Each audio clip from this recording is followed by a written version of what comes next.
हस्तिनापुर उत्तर प्रदेश में मेरठ से लगभग 40 किलोमीटर दूर प्राचीन नदी बूढ़ी गंगा के किनारे पर स्थित है। इस नदी की एक धारा यहाँ के प्राचीन टीलों के पास से आज भी बहती है। इस नगर को महाराज हस्ती के द्वारा बसाया गया था, इसलिए उनके नाम पर ही इस नगर का नाम हस्तिनापुर पड़ा। महाराज हस्ती के बाद आजमीर यहाँ के राजा बने और उनके बाद दक्ष राजा बने। राजा दक्ष के बाद संवर्ण और फिर कुरु ने हस्तिनापुर पर राज किया। राजा कुरु के वंश में शांतनु और उनके पोते पांडु और धृतराष्ट्र ने भी हस्तिनापुर पर राज किया। राजा धृतराष्ट्र के पुत्रों को पांडव और कौरव कहा गया। महाभारत से जुड़ी अधिकतर घटनाएं हस्तिनापुर में घटित हुई थी, जो कौरवों और पांडवों की राजधानी थी। आज भी हस्तिनापुर में महाभारत काल से जुड़े कुछ अवशेष मौजूद हैं। हस्तिनापुर में भूमि में दफन पांडवों के विशाल किले के अवशेष मिले हैं। महाभारत काल के इस किले में 6 तल थे, जिनके अवशेष आज भी हस्तिनापुर में मौजूद हैं। पांडवों के किले के ये अवशेष ठीक प्रकार से देखभाल न होने के कारण अब नष्ट होने की कगार पर हैं। इस विशालकाय किले के अंदर महल, मंदिर और अन्य इमारतें थी, जिनके अवशेषों को आज भी किले के खंडरों में देखा जा सकता है। हस्तिनापुर में पांडव किले के पास में पांडेश्वर महादेव मंदिर आज भी विद्यमान है।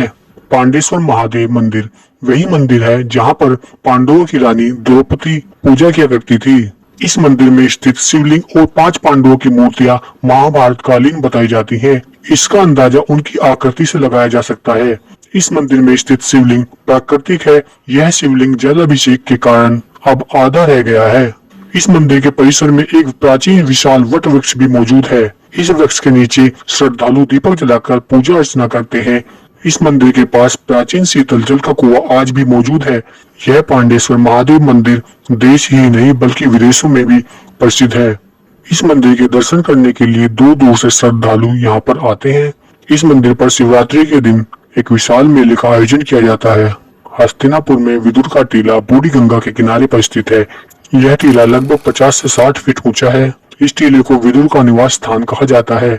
विदुर पांडु और धृतराष्ट्र के सौतेले भाई थे। विदुर अपनी बुद्धि और अच्छी सलाह के कारण प्रसिद्ध थे। इसके अलावा विदुर कौरवों के बुद्धिमान मंत्री भी थे। अब इस टीले को आनंदगिरी चमत्कारी आश्रम के नाम से जाना जाता है। यहाँ पीपल का एक विशाल वृक्ष है। इस वृक्ष के बारे में ये मान्यता है कि ये कौरवों, पांडवों और विदुर के द्वारा रोपित किया गया था। हस्तिनापुर में कर्णेश्वर मंदिर भी विद्यमान है। कर्ण मंदिर का निर्माण लगभग 4000 ईसा पूर्व पांडेश्वर मंदिर के पास ही नदी गंगा के किनारे गंगा नदी की घाटी में हुआ था। कहा जाता है कि इस मंदिर में कर्ण ने स्वयं शिवलिंग की स्थापना की थी। कर्ण घाट मंदिर पर सूर्यपुत्र दानवीर कर्ण भगवान शिव की पूजा करने के पश्चात 1.25 मन सोना प्रतिदिन दान किया करते थे।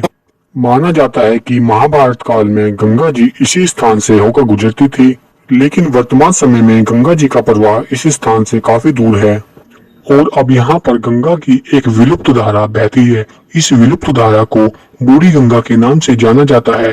कर्ण घाट से थोड़ी ही दूर द्रौपदी घाट को बूढ़ी गंगा पुल के विपरीत दिशा में देखा जा सकता है। द्रौपदी घाट मंदिर को उस स्थान पर बनाया गया है जहाँ रानी द्रौपदी स्नान करने के लिए आती थी और प्रतिदिन पूजा किया करती थी। इस मंदिर के पास भगवान श्री कृष्ण का मंदिर भी विराजमान है। हस्तिनापुर में आपको प्रकृति का अद्भुत नजारा देखने को मिलेगा। हस्तिनापुर में हस्तिनापुर अभ्यारण्य 1986 में स्थापित किया गया भारत में प्रमुख वन्यजीव परियोजनाओं में से यह एक है, जहां पर आप प्राकृतिक सौंदर्य को निहार सकते हैं। इस अभ्यारण्य में अनेक प्रकार के जीव जंतु पाए जाते हैं। वर्तमान समय में हस्तिनापुर जैन धर्म का मुख्य केंद्र है। यहाँ पर जैन धर्म से संबंधित अनेकों मंदिर हैं। यहाँ पर श्री दिगंबर जैन बड़ा मंदिर हस्तिनापुर में सबसे बड़ा जैन मंदिर है। यहाँ जैन धर्म के कई तीर्थंकरों का जन्म हुआ था। यही कारण है कि यहाँ पर काफी संख्या में जैन मंदिर मौजूद हैं। इन्हीं जैन मंदिरों में से एक श्री दिगंबर जैन प्राचीन बड़ा मंदिर हस्तिनापुर में स्थित सबसे प्राचीन मंदिर है। माना जाता है कि इस मंदिर का निर्माण 1801 में किया गया था। इस मुख्य मंदिर में प्रमुख देव 16वें जैन तीर्थंकर श्री शांतिनाथ पद्मासन अवस्था में विराजमान है। यहाँ पर दोनों ओर 17वें और 18वें तीर्थंकर श्री कुंठुनाथ और श्री आरानाथ की मूर्ति भी स्थापित है।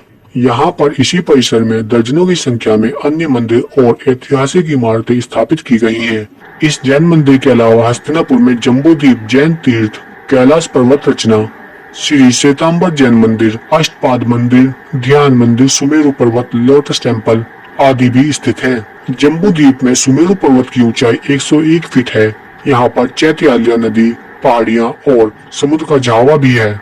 हस्तिनापुर में कैलाश पर्वत 121 फीट ऊंची इमारत है। इस मंदिर में मुख्य देव ऋषभनाथ की मूर्ति स्थापित की गई है, जो जैन धर्म के प्रथम तीर्थंकर थे। इसके अलावा इस मंदिर के परिसर में और भी बहुत सारे मंदिरों का निर्माण किया गया है। इस मंदिर परिसर में लोटस टेम्पल का निर्माण किया गया है, जो कारीगरी का एक उत्कृष्ट नमूना है। जम्बू द्वीप जैन समुदाय के सबसे प्रतिष्ठित तीर्थ स्थानों में से एक है। यह मंदिर अपने समृद्ध इतिहास, स्वच्छता और कायाकल्प अनुभव के लिए व्यापक रूप से जाना जाता है। इस तीर्थ का आधिकारिक नाम दिगंबर जैन त्रिलोक शोध संस्थान है और इसका प्रमुख आकर्षण केंद्र जम्बू द्वीप के प्रतिरूप में निर्मित भवन है।